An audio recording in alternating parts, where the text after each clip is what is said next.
Hello friend, welcome back. In our previous video, we successfully installed that Laravel bridge and also we by default get everything, right? We are able to create some of the new user and also we are able to log in with this user. And all that user's data will be saved in our database that is by default on the table as a user table, right? Here that will be saved. I have already created one of the user, the name as a user, email address as a user at @gmail.com. So now I want to do the same things for our admin. Okay, now I want to create another authentication system for the admin. For doing this, we have to do, first of all, for our first work, we have to create one of the migrations table. Okay, so if you want to create this migrations table, then there is another command. Here only you have to, that is appropriate our file location, right? Here I want to name it as a PHP artisan and then make migration. Okay, make migration, and I want to create one of the table name as a admins. Okay, create underscore admins underscore table. Okay, so that will be our table name. Now if you click as a enter, it will be created on one of the migrations table file. You can see that it's now successfully created, and that in our migration, that means in our database, and there is a migration folder, and here now it's created another database new table as a admins, which is totally fine. So as I told you, that will be just like our user. So now if you go to that our user table, and from to the user table, I want to take some of the things from here. Okay, I simply copy it. I simply copy everything from to this position, and now in our another table that is I have created, that is our admins, right? So into this admins area here, after that I want to paste it. So that will be one of the ID, then that will be one of the name, that will be one of the email, and email will be as unique, and then email verified and then the password, right? And also I want to take another better I take another field. Okay, I take another field. I just name it as that will be the status. Okay, status. So for the status, by default I want to pass one of the value. Okay, so I make it as a default. That is a default value here. By default that will be inserted as a 0. So if you want to do some of the work later, you can actually do this with this status field, and this status field I want to make it as a tiny integer. Okay, so tiny integer. So I make it as a tiny integer. Great. And name will be as a string, email will be as a string, everything will be just like that same. Perfect. So I simply added this, and for the status, by default when that will be created any admin user, it will be saved as a 0 value. Okay friend, I simply created. Now if you click as a save all, and I also want to create another model for our admin. If you want to create this model, because here I will use that eloquent ORM. So if you want to use that, create that model, then that will be as a PHP artisan and then make model. And I want to create another model name as a admin model. Okay, now click as a enter. Now you can see our model created successfully. It's very easy, step by step, just so we have to follow. And now right now we don't need this. Okay, right now there is a user, we don't need this, authenticated, we don't need this. And now if you go to that our model, that means in our models, now you can see there is our another model I have created as an admin. So that will be just like our user. So from to the user I want to copy everything, like, okay, from to the use I copy everything. Okay, I copy everything, which is totally fine. And now in our admin I simply paste it. Okay, I simply paste it.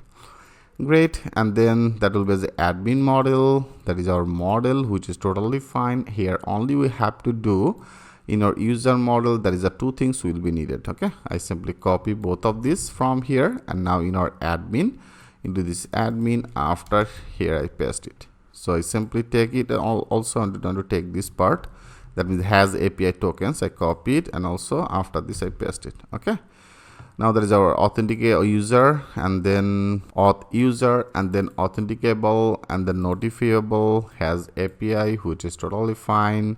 And also that is our model. So here that will be as an authenticable model. Okay, make that sure that is an admin, it will be extended our authenticatable. Okay, I simply updated this, and then has API is in here. That is our has factory, and then notifiable. Great. I also simply loaded everything in here.